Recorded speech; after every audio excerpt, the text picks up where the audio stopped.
سوبر سهلون.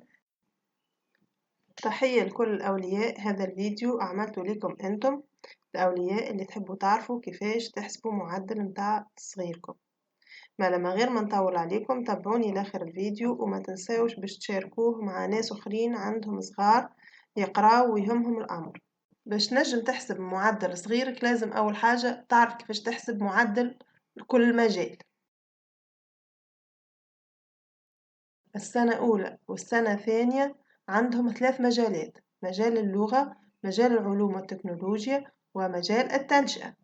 بالنسبة لمجال اللغة يتكون من مواد التواصل الشفوي والمحفوظات، مادة القراءة، مادة قواعد اللغة، ومادة الإنتاج الكتابي. هذوما عندهم 4 أعداد باش يجيبهم لك صغيرك.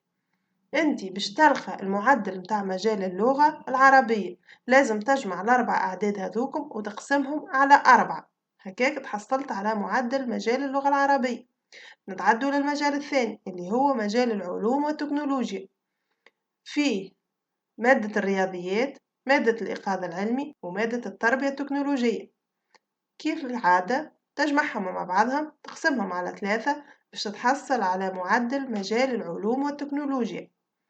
نمروا للمجال الثالث وهو مجال التنشئة، واللي فيه مادة التربية الإسلامية، التربية التشكيلية، التربية الموسيقية، والتربية البدنية يعني سبور. دونك باش يجيب لك صغيرك 4 أعداد باش تجمعهم تقسمهم على 4. بالطريقة هذه انت عملت المعدل متاع كل مجال. ما شنية مازال باش تحصل على المعدل كامل، تاخو المعدل متاع مجال اللغة العربية تضربه في 2 مع مجال العلوم، معدل مجال العلوم التكنولوجيا ضارب 2 مع معدل مجال التنشئة ضارب 1، وبعد تقسمهم على 5. هكاك تحصلت على معدل صغيرك اللي يقرأ مستوى سنة أولى وسنة ثانية. بالنسبة لصغارهم يقرأوا سنة ثالثة ورابعة، دونك باش تدخل لهم لغة مادة جديدة وهي لغة الفرنسية، وعندهم مجال اسمه مجال اللغة الفرنسية يعني معدلها باش يتعمل لوحده. بنفس الطريقة باش تتحصل على معدل المجالات الأخرى اللي هي باش تبقى موجودة كما مجال اللغة العربية، مجال العلوم، ومجال التنشئة.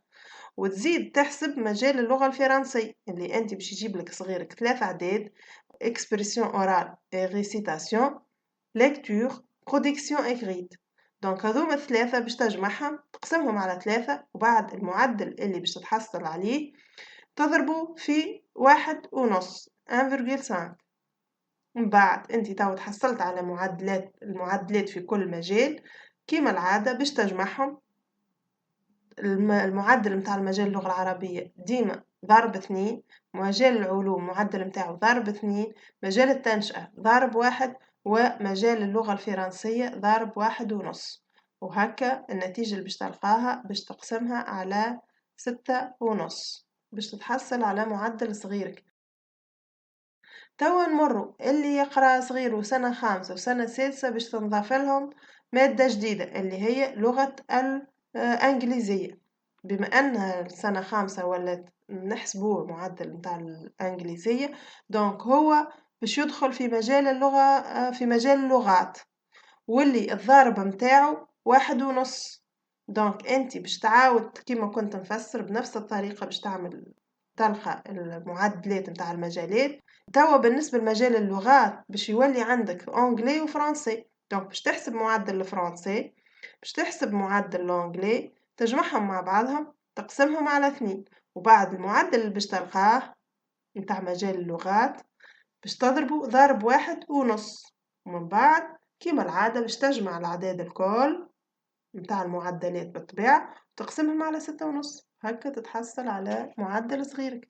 وإن شاء الله صغيراتكم الكل يكونوا متميزين، نتمنى لهم النجاح والتوفيق، وإن شاء الله هكا تكونوا تتمكن الأولياء الكل تتمكن باش تعمل معدلات صغيراتها، وإن شاء الله ديما ناجحين وفرحانين.